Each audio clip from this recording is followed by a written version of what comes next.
Hello and welcome to Hexed Countered. My name is Joe. In this video, we will be doing a gameplay or playthrough, basically, of the game Fall of Empires, Eastern Front 1914. This is an Infantry Attacks game, which is the World War I version of the Panzer Grenadier system. Now, the Panzer Grenadier system is part of the Platoon-level tactical series that I'm doing. And technically, Fall of Empires, I'm cheating, or Infantry Attacks, rather, I'm cheating a little bit because the scale in this game is actually company level. But functionality-wise, it's almost identical. There are some tweaks to the system to account for the obvious differences in, between warfare in the First World War and the Second World War. So there will be some differences, but the bones of the system are identical.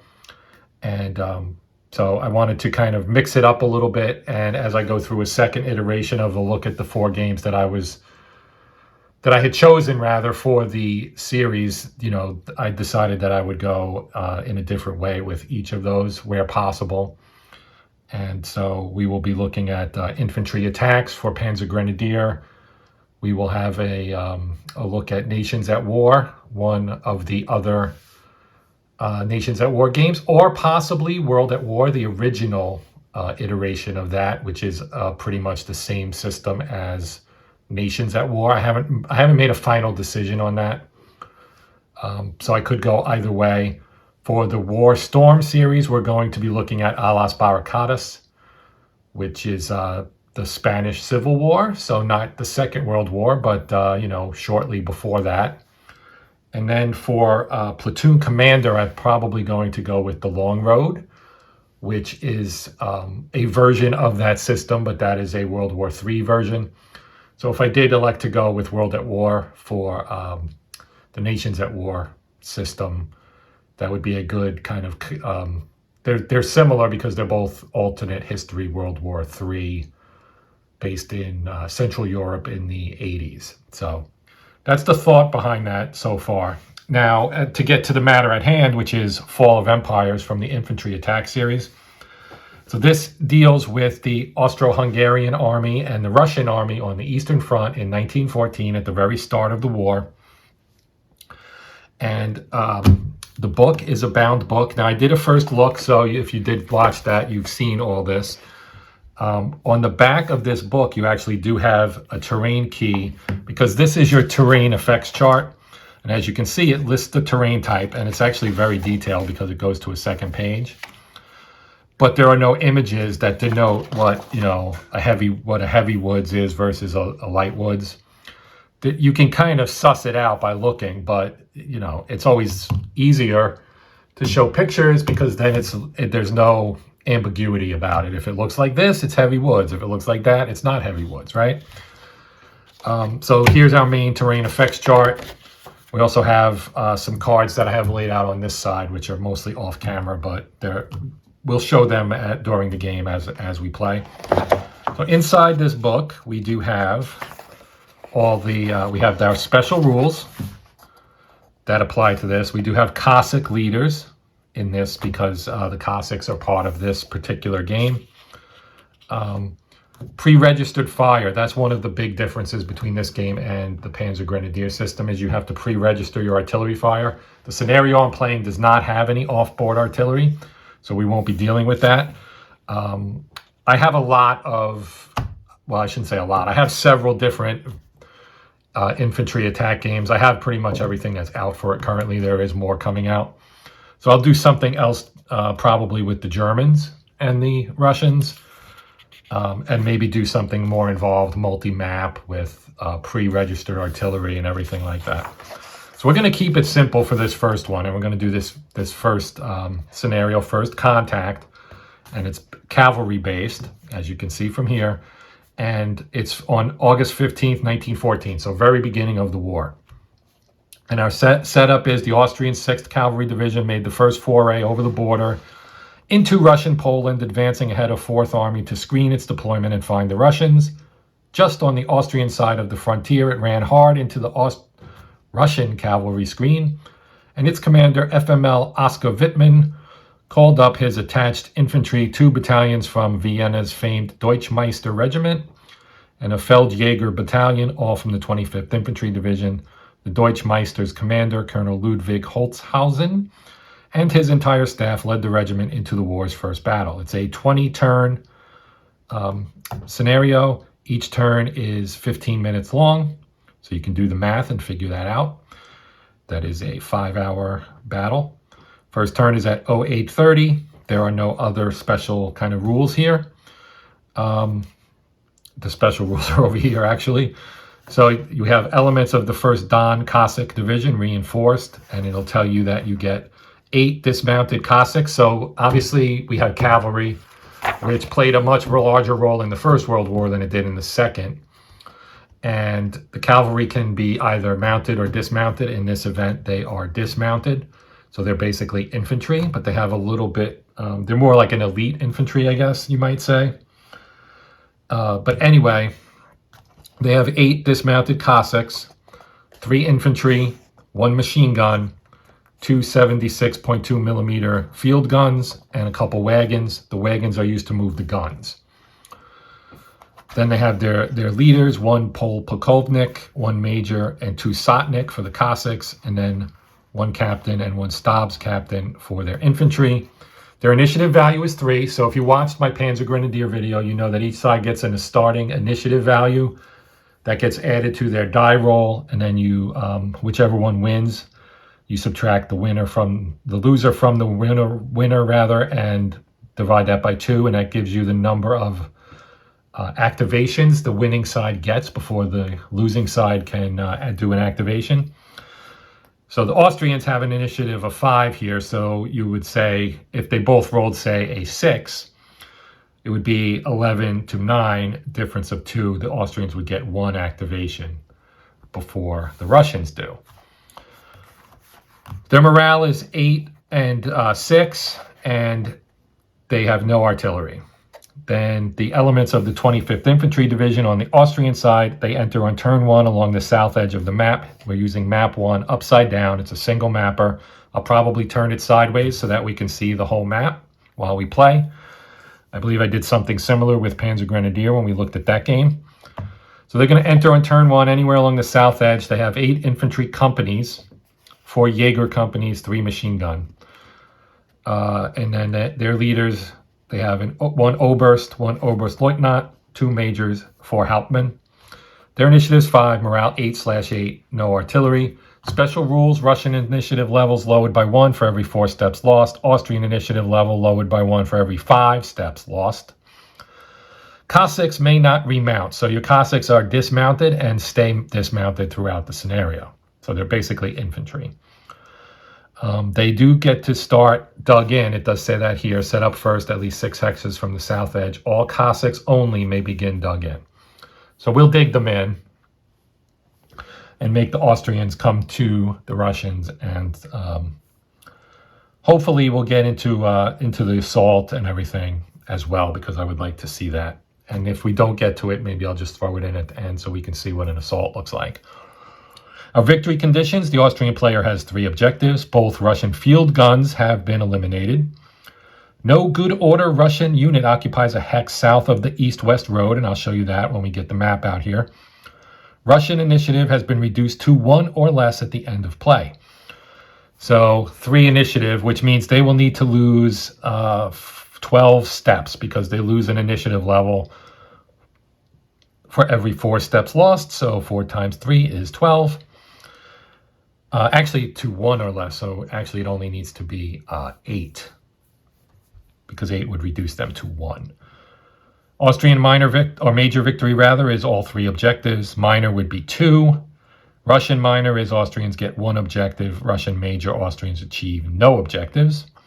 The conclusion tells us what happened historically. Holzhausen drew his sword and led his men forward at a walk to be struck down by Russian bullets as soon as he came into range. The Cossacks had prepared their own field fortifications. That's why we're digging them in. It matches the historical setup.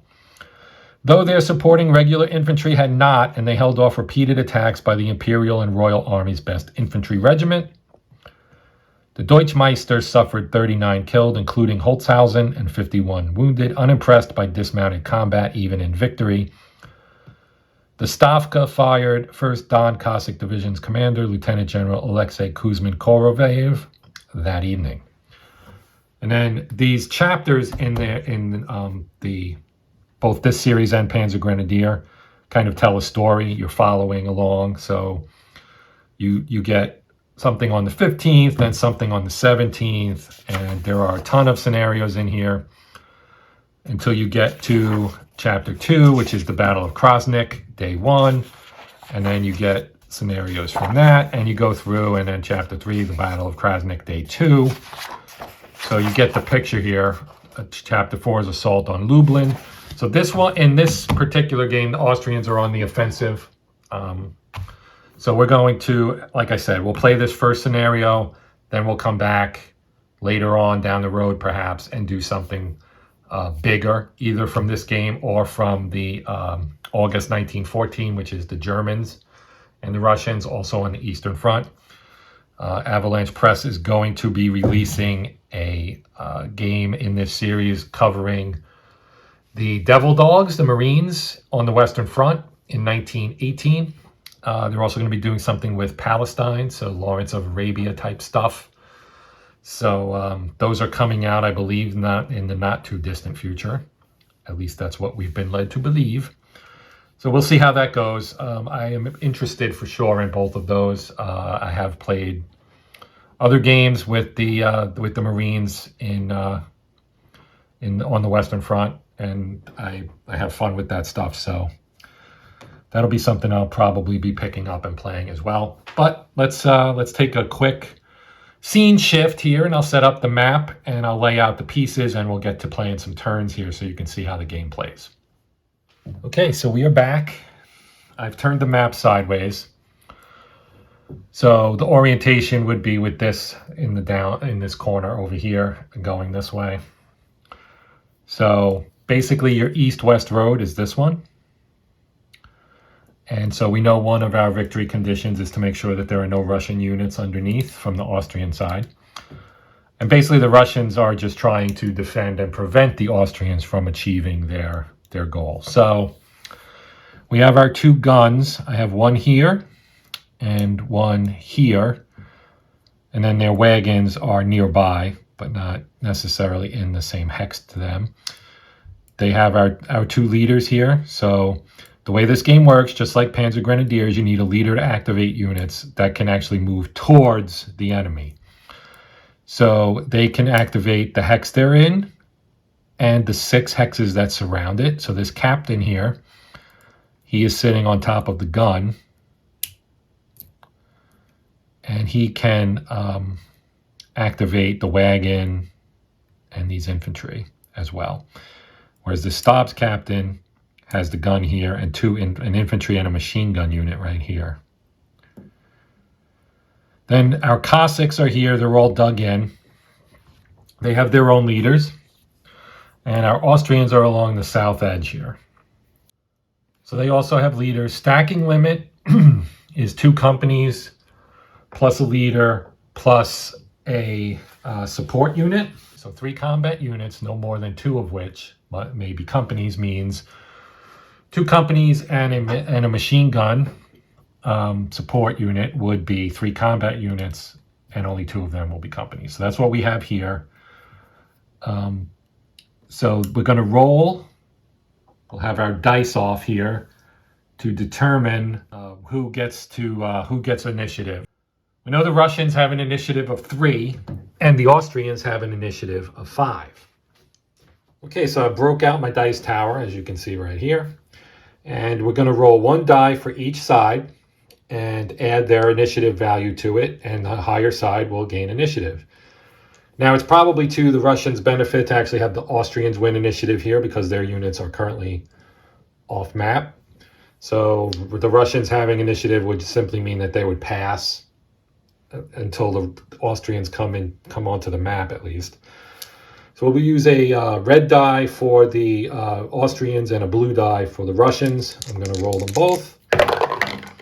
And they rolled 3 each. So That would give a 6 to the Russians and an 8 to the Austrians. So as I mentioned, that means the Austrians will get initiative, and you divide the difference, which is 2, by 2, leaving 1, and therefore they get 1 activation before the Russians get an activation.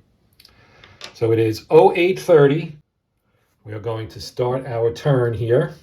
So the first thing we're going to do is we're going to activate one of our units. So all of these guys, every stack I have here, and you can't, there's one that you can't actually see, it's right there. They all have a leader. The number of stars on here, so let's pick up an Oberst, which is a colonel, as you probably know. 5 stars, so that indicates his rank, basically, but it's a colonel. And the higher rank, obviously, means they can activate leaders of the same type. So he's an infantry leader. He can attack. He can activate other infantry leaders of his rank or lower, by chaining them. So if he was adjacent to a major, he could activate his own unit in his stack and the units adjacent to him. And the major next to him could also be activated by him, and then in turn activate the units that are adjacent to him. And you can actually set up a chain where you could probably activate an entire line of units and really go to town with your activation. So we do have an Oberst. We also have a Oberstleutnant, which is a lieutenant colonel. We have some majors. We have some Hauptmann, which are captains. Oh, and I didn't talk about this, but you have here their morale value in the middle, which is 11. And then the 2 things on the side are his combat bonus on the left and his morale bonus on the right. So he adds those to units he's stacked with. So we'll activate our Oberst first and move him on. Now, if we look at our units that are stacked with him, we have a machine gun unit, which has a movement of 1. The movement factor is in the upper right. The fire factor is 5-4, firepower 5, 4 is the range. Then we have some infantry, some Jaeger. They have a movement of 3, and their firepower is 6, range of 2. There are 2 of them in that hex. So the machine gun is only going to be able to move 1, and the terrain type here, in case you are wondering, is actually clear. As our handy dandy terrain effects chart will tell you, clear movement cost is 1. And you can entrench and dig in on it. Spotting range is 12 hexes, has no other effects. So there are a lot of things on here. We didn't really get into spotting and all that stuff. We'll talk about that as it comes up, which it will momentarily when the Russians try to shoot at the Austrians. So our Oberst is going to move here. Now, we can stop, and we probably will with the machine gun. We're going to probably need to move slow to keep our machine gun with us unless we want to break it apart, but I don't think we do. So that would be the 1 activation for them, and then you mark them as moved or fired. So we're going to mark moved. And they're done. So that's their activation, and now the activation would swing over to the Russians. And the Russians get to activate somebody. So now let's talk about how spotting works. So here, this terrain is actually going to be a field. So if we look here on our chart, field, brush, tall grass, movement cost is 1.5. Entrench, yes. Dig in, yes. Limiting terrain. What does limiting terrain mean?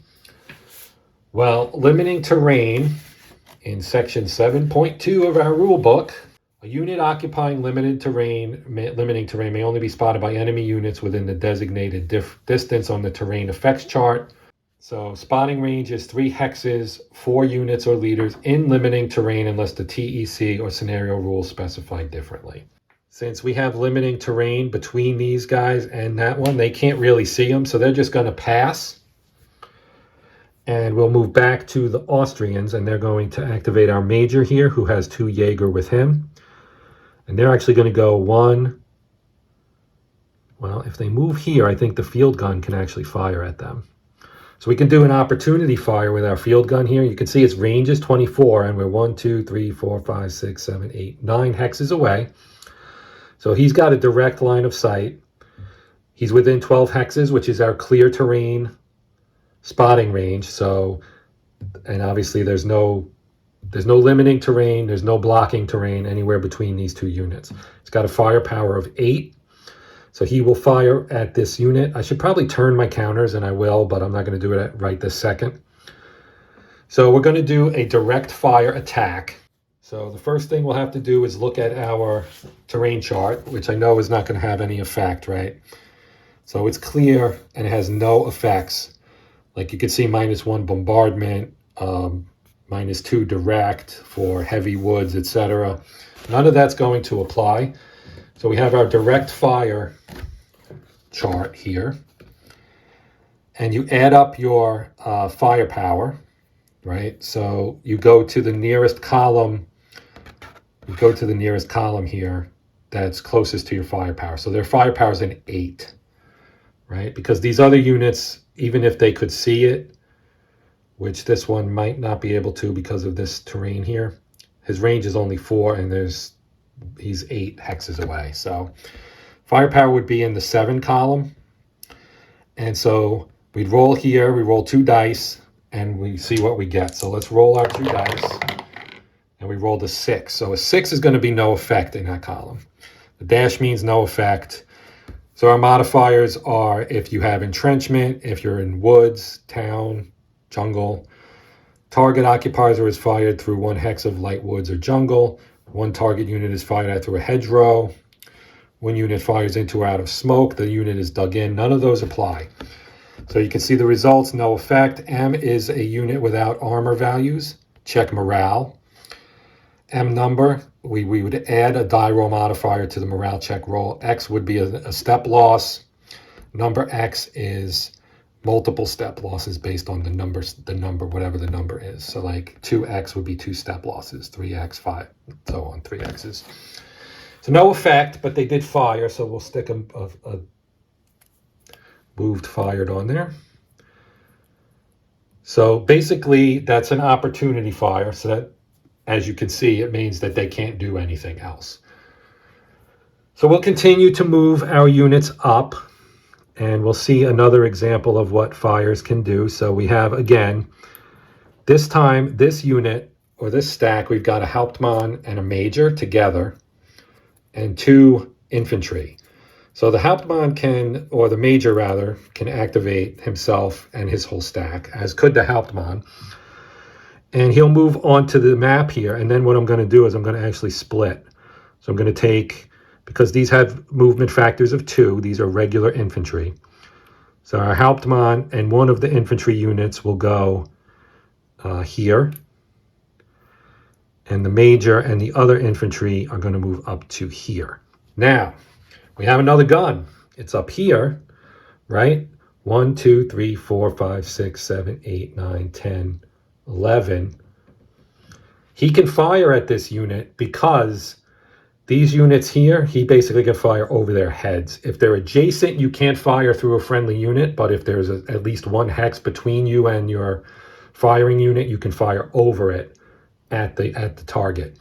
So again, it's going to be the same thing. We don't have anything that interferes with our line of sight because the limiting terrain is over here.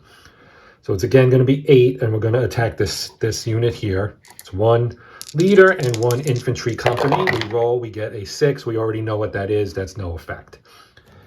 So I am going to put another moved fired here on my gun.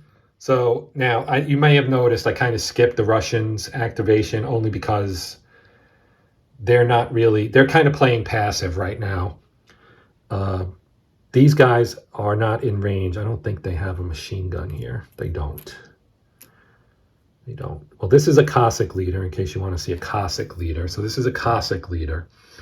He's a Major, so he's got 3 stars. Morale is 9. He's got a little horse head on there to indicate that he's a cavalry leader. Cavalry leaders can only activate cavalry units, and infantry leaders can only activate infantry units. Just like in Panzer Grenadier, tank leaders can only activate tanks, and infantry leaders can only activate leg units. And then the combat bonus and the morale bonus for this particular leader. The leaders are 2-sided. They're single-step units, but they're two-sided. On the other side is also a major, but it's an 8 with a 0-0. So basically you draw these randomly. I drew out all my leaders before we started, just to kind of save time, but you would draw them randomly. And because they are two-sided, you can do it so that whatever side you pull out on top, put them in a cup, shake them up, pull it out. Then you get a good random assortment of leaders with various capabilities. So I don't really think that, getting back to the matter at hand, their range is only 2 because they're basically, riflemen essentially. So they don't have none of these guys have the range. The only weapons that we have on the Russian side that had range have now fired, so we don't need to worry about it, which is why the Russians are going to continue to pass while the Austrians move their units onto the battlefield. So now our Hauptmann here has a machine gun and 2 infantry companies, so he's just going to move here. And I forgot to mark these guys as being moved, so let's do that right now. Right, then we'll move, again, they'll pass. We'll move our Hauptmann over here, which also has a machine gun and 2 infantry companies. We'll just move them there. And we'll put a moved marker. And then our Hauptmann over here is stacked with our Oberstleutnant. So again, we're going to split. They have 2 infantry here. So the Hauptmann will take 1, come in here, and then move. Now, this is a little bit dicier because we're moving into a town. So if we come in here and we look at a town, which I think is on the second page. Yes, so a town, the movement is still only 1. So it's good to move into there. But you can see you can't dig in a town, and then there's notes that affect its spotting, which we won't get into right now because we're not trying to shoot anything. So the Hauptmann will come in and he's going to move into this hex here. And then our Oberstleutnant will come in here and move to this hex. And they will both be marked as moved and fired. Some of these I have sideways, some of these I don't. And so again, now the Russians would pass, the Austrians will pass. That's the end of the first turn. And we move to 8:45. And we have our between turn cleanup. So I'm going to pull all the moved fired markers off and we start over. We'll redo the initiative roll and we'll get into some fighting. And we're back. So we're going to do turn 2 here. It is 08:45. And I've turned all the counters so that they are facing up. So they've matched the aspect that we're looking at here in terms of the map being sideways. So we're ready to start here. We're going to roll our D6 to see who gets initiative. Again, the red is Austria-Hungary and the blue is the Russians. And it's 5-3 in favor of Austria this turn. So 5 plus 5 is 10, 3 plus 3 is 6. We divide that difference of 4 by 2, which gives us 2. So the Austrians will get 2 activations before the Russians get to activate any of their units. Then here's where things get a little interesting. Now we do have here our major. He's got 2 Jaegers with him with a movement allowance of 3. So if we activate this guy, we can go 1, 2, 3, which I think is what I was planning on doing. We do have this gun here that will, I'm sure, take opportunity fire. But let's go 1. And so as soon as we move here, since we're going to move here next, we'll have them do their opportunity fire now. So again, it's a straight shot. There's no hindrance. There's no limiting terrain. It's a clear shot. We're in spotting range, so we don't have to worry about anything here. Still, the firepower is 8. We roll. We get a 5. A 5 here on our 7 column is M, which is a morale check. Looking at our major here, he has a morale rating of 9. So since this is just a basic M result and not an M1 or M2, we don't add anything. We just roll against his 9 first. And we get a 5, so that is good because it needs to be the same or lower. So that's a pass. And now we have to check the units. And we remember from our setup that the morale for the Austrians is 8. And our leader has a bonus of 1. So again, we're just rolling against 9 here for both units. And get an 11, which is 2 more. So if it's 1 or 2, they get it disrupted. So one of our Jaegers is going to be disrupted, and we'll have to stop there. And now we'll check the other one. He gets a 5, so he's fine. So our Major and our Jaeger will continue their move and stop here because I want this Major next to my disrupted unit so that I can try to rally him. We'll put moved fired markers. Well, moved for these guys. And fired for our field gun. And that's the first Austrian activation. So now we would do our second, and we'll take the Oberst here, who has a machine gun. So I'm gonna actually mix this up a little bit. Since our Jaegers have a movement of 3, we're gonna activate everybody, and we're gonna move the machine gun here, and he'll have to stop.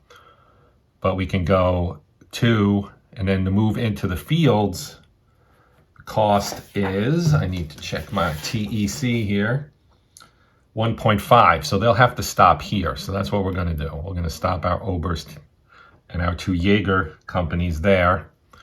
We'll put moved fired on these 2 guys.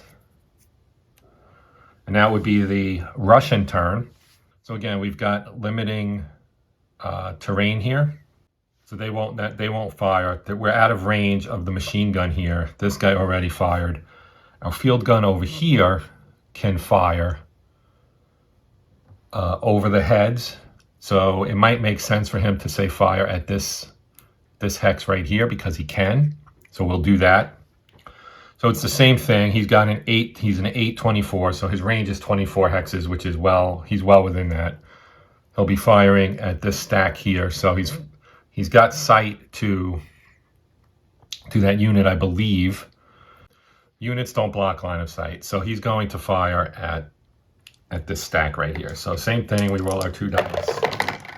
We get a 3, which is a very strong roll, because as you can see here in the 7 column, a 3 is M2. So he gets a +2 modifier to his die rolls. Now the Hauptmann there has a morale of 10. So he rolls a 6. So his check is good. Now we'll roll against the machine gun, which has a morale of 8. And he rolls a 7, +2 is 9. So the machine gun is going to become disrupted. Now we'll check our 2 infantry squads. So this guy is also going to be disrupted. And finally, our last one here is also a 7. So that one, actually the last one rolled a 12. So this guy is going to actually be demoralized. So these 2 are going to be disrupted. These 2 are disrupted.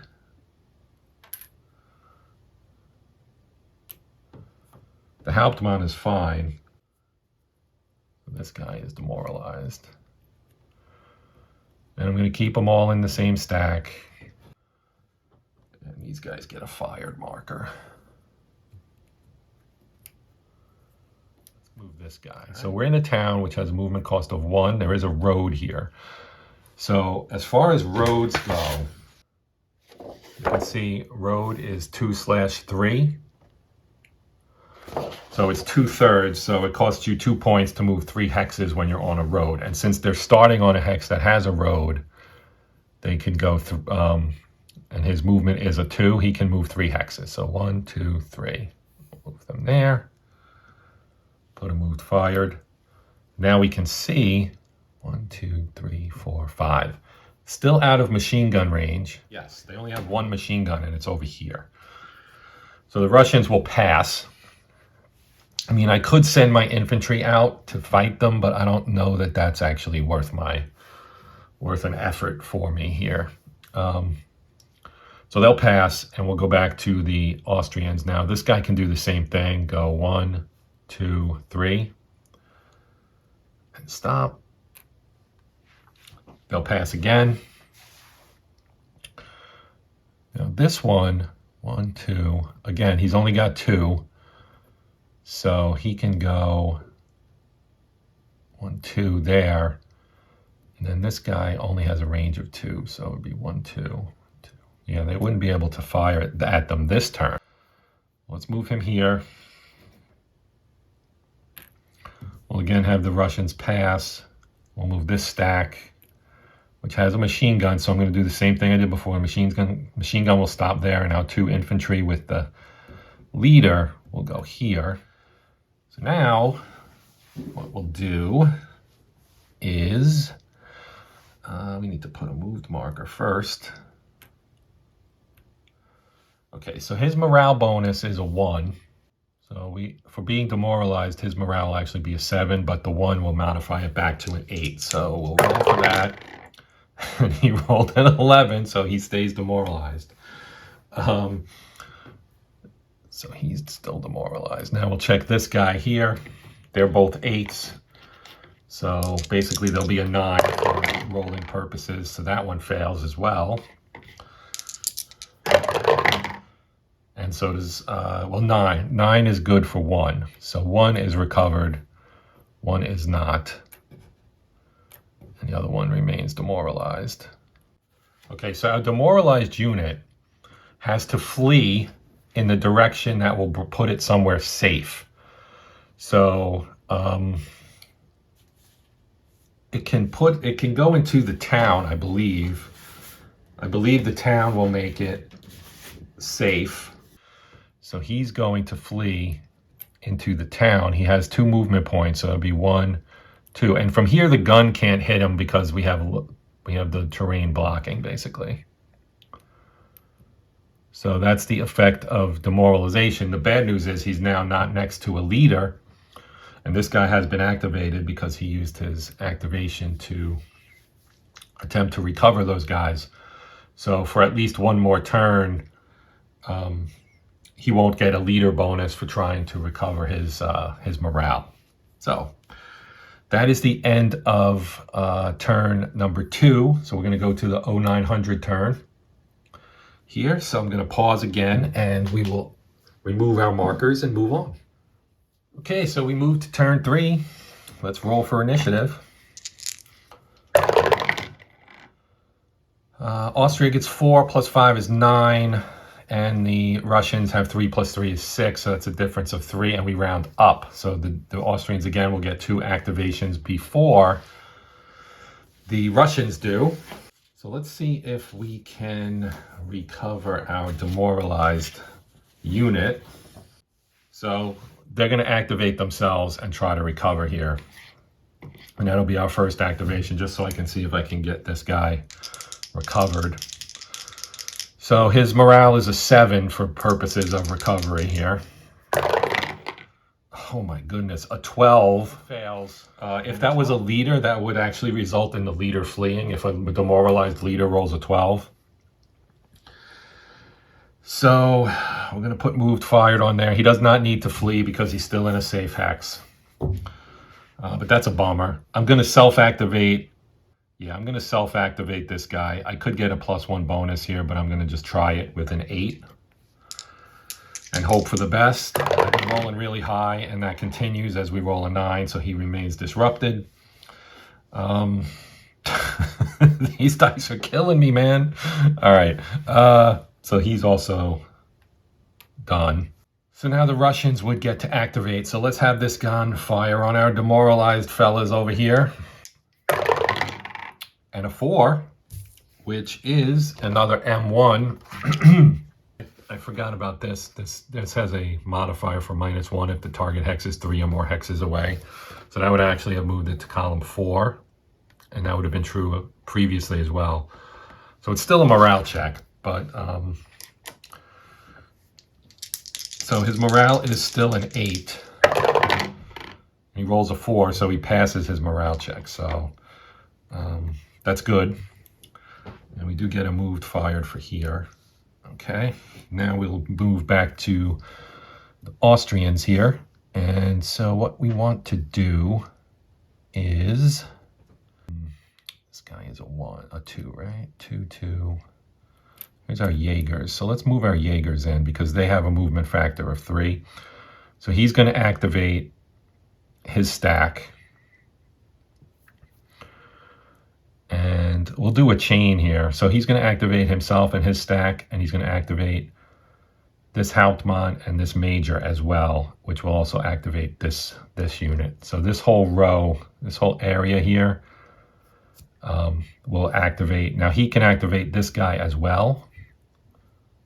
So we'll probably do that too, which will then allow us to also activate our machine gun here. So 1, 2, 3, 4, yeah, that'll work. All right, so we'll move our O-burst first, and he's got Jaegers, so they have a movement of 3. Fields are 1.5, so he can move 2 hexes up here.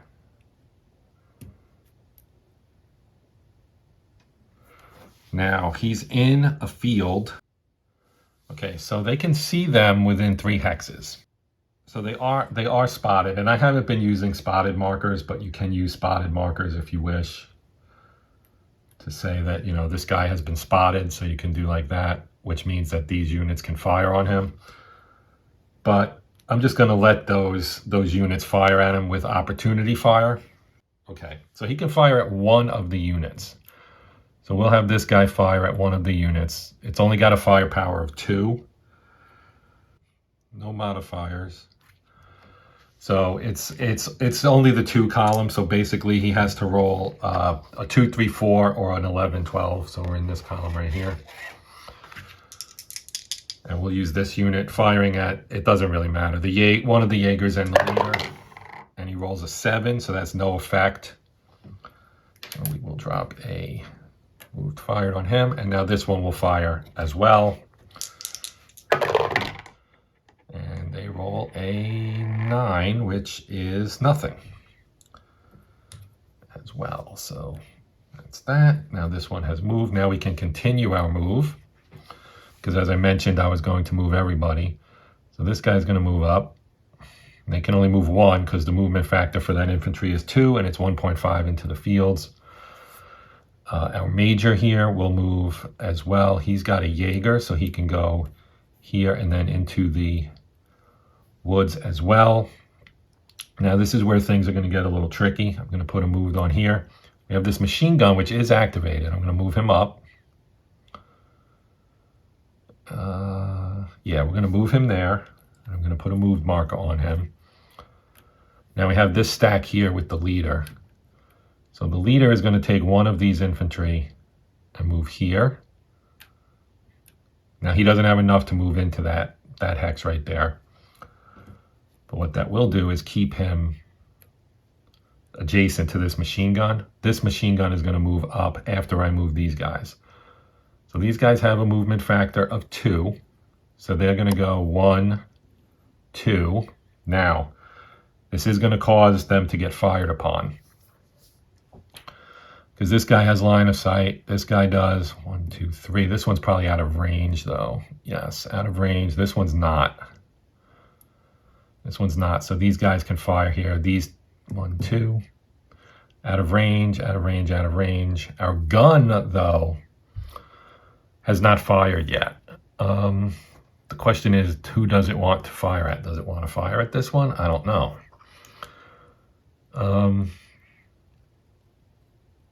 We may not do opportunity fire with the gun. We'll just have the gun pick a target, because their next activation is coming up here momentarily. So the only one that can actually fire is this guy. So he's got a 2. There's no adjustments. They're in clear terrain. You roll a 4, and a 4 in the 2 column is a morale check. So we're going to roll for our major first. His morale is a 10. He's going to be good. He rolled a 5.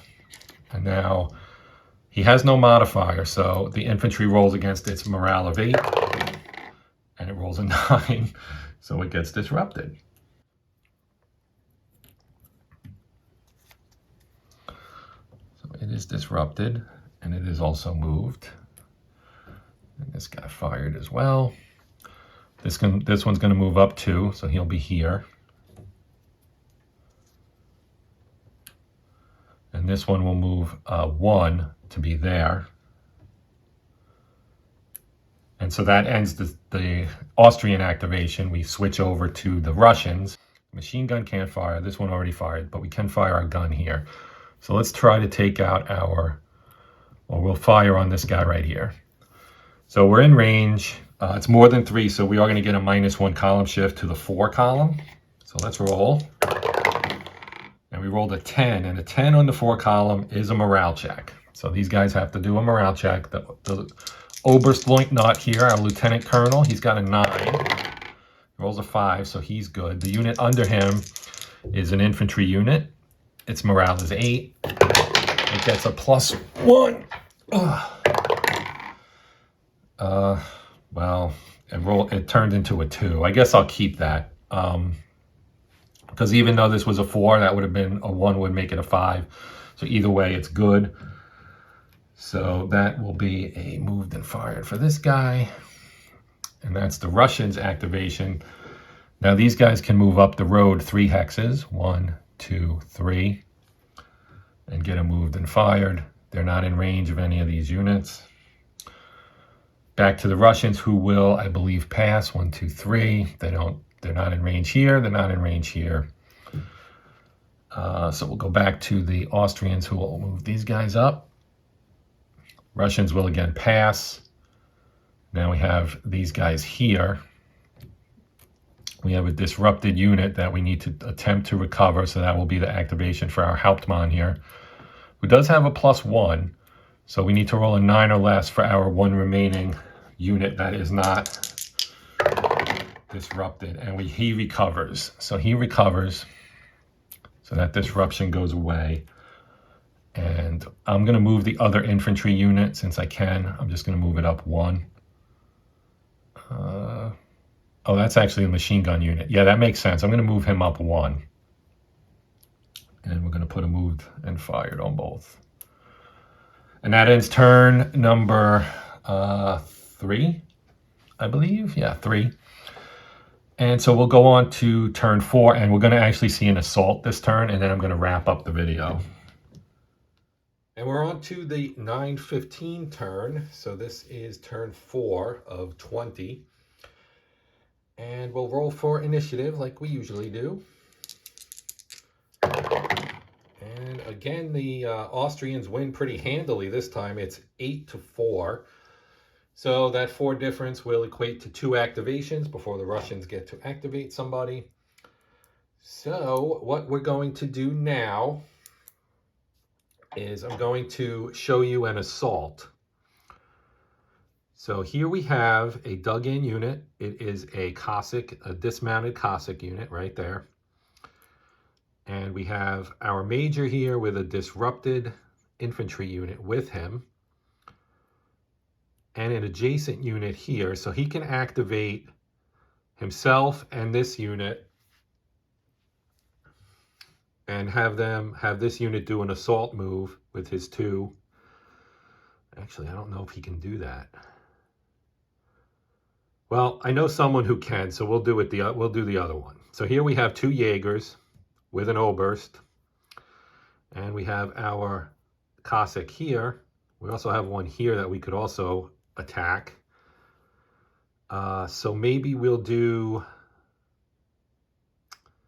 well, let's do this one. So he's going to activate himself and his 2 Jaegers. They're going to move here for 1.5, and then they're going to move into the hex here for an assault. Now, the way assaults work it's pretty straightforward. So you total the direct fire values of all of your units in the hex, and you would apply penalties if you were demoralized or disrupted. Nobody is in this case. So you find the column on your assault table, which is this guy right here, where the value is either equal or does not exceed the total modified direct fire value in the hex. Each player applies any column modifiers, and then each player rolls 2 dice and cross-references the result. Implement results simultaneously, with an exception for first fire, and we're going to talk about that here in a second. Note that defending units do not have to activate fire, are not marked with a moved fired marker at that time, and may fire even if they already have a moved fire marker on them. So, and we'll get into that as well, depending on what happens here. So first fire. When a unit is under a dug-in marker, which is the case here, or entrenchments, and they're the defenders, or when the defending units are subject to a cold steel attack, And I'll talk about that too here in a second. We may not get to that, but I'll at least explain what it means. So when that happens, the defender gets to fire first, and then the attacker would suffer from any of the combat results before they attack. So only attacking units and the leaders that survive with them can that survive the defender's first fire without becoming demoralized can attack. So they can be disrupted and attack, but when you're disrupted and attack, your attack power gets halved. So we need to keep that in mind here. All right, so we know we've got our Oberst here who's going to add a +1. And our total attack then is a 12 plus 1 would be 13. And the defender's attack is a 2. So the defenders will get to fire first. They're going to be in the 1 column right here. Right? So our combat modifiers, -2 against defending units occupying town or entrenchment. That's not the case here. They're dug in, not entrenched. Uphill, no. Against defending units in the woods, jungle, heavy woods, no. +1 for units of attacking size have higher morale than all the defending units. The morale for both sides in this at full strength is 8, so that's not going to apply. +1 side includes undemoralized friendly leader of the same type as at least one undemoralized participating friend. This one will apply because we do have an undemoralized friendly unit. So they're going to actually, on the Austrian side, this will take effect. On the Russian side, it will not. Then enemy units demoralized, no. Higher elevation, no. Undemoralized engineer or pioneer, no. All units of the side are Bosnian, Gurkha, or Japanese, no. Attacking units are charging cavalry, no. +2 side defending higher elevation, no. Defender in assault gets first fire if dug in. That's what we just kind of talked about. So they're going to be in the 1 column. So basically they can roll a 2, a 3, an 11, or a 12 to actually have any effect here. And they rolled a 9, so that's no effect. So that's their first fire. Now we'll roll for the Austrians, who are going to be in the 13 column. Because they have a strength of 12, and they get, which would be 9, but they get a column shift because of their leader. So they're going to roll in a 13, and only a 7 will be nothing. So watch me roll a 7. It's an 8.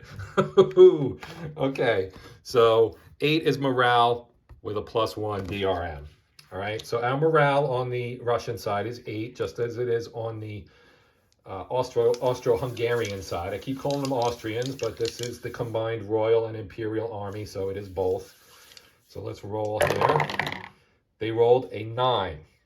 So that is above their morale, and it gets modified up to a 10, which is +2, but that is going to disrupt them. Oh, it's not that one. It's this one. That one actually has a leader in it. So... oh, wait, I'm looking at the wrong thing here.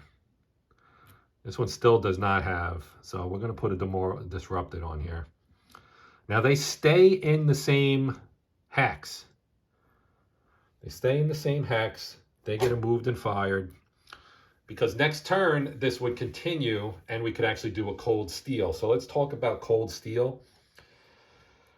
So, assault combat, I'm reading the rules here. Assault combat usually represents close quarters fighting with rifle fire. If one or more undemoralized companies begin their activation in the same hex with an enemy combat unit and are activated by an undemoralized leader who also begins his activation in that hex with them, then they may press the attack with cold steel, which is seeking hand-to-hand combat with the enemy. So to make a cold steel attack, the attacking player must activate at least one undemoralized leader who begins his activation in an existing assault hex. That leader may then activate any undemoralized companies of his own type that are also in the assault hex with him at the beginning of their activation. The attacking player declares a cold steel attack with the leader, and the units in the hex he activated and the defending units in the hex receive first fire whether or not they're dug in or entrenched, etc.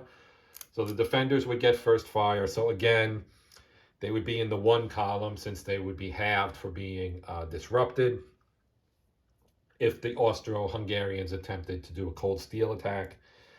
What the cold steel attack gives you is a +2 column shift.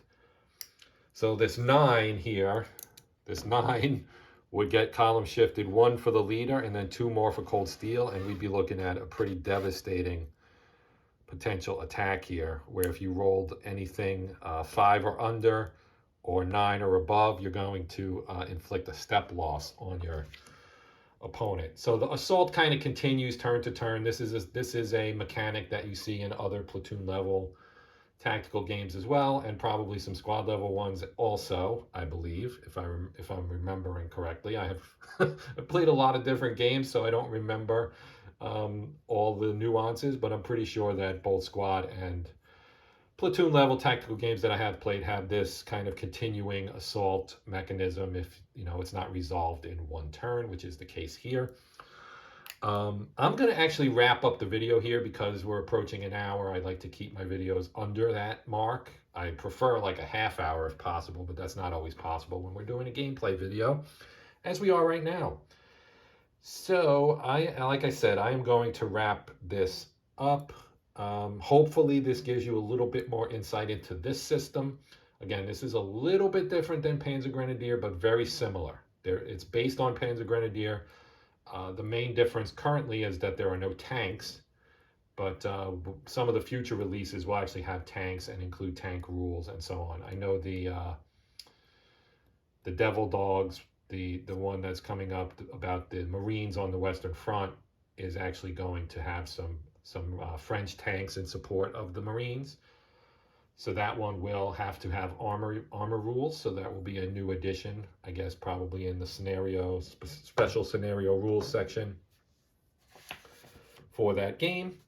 But yeah, so I do appreciate you guys watching. This is the latest entry in my platoon level tactical combat series, and it will be continuing. I'm not sure if I'll be doing the Nations at War / World at War next, or possibly War Storm series, or Platoon Commander. It'll be one of those 3, of course. I am also planning on doing, yes, before somebody asks, there will be Tactical Combat series. I will be doing one on that game, and also one on Fighting Formations from GMT. Those will both be included as well, but I'm kind of keeping them separate because they are different enough from these other 4 that I think they need to kind of stand alone, but I would like to include them so you can see some of the other types of platoon level tactical stuff that's available out there.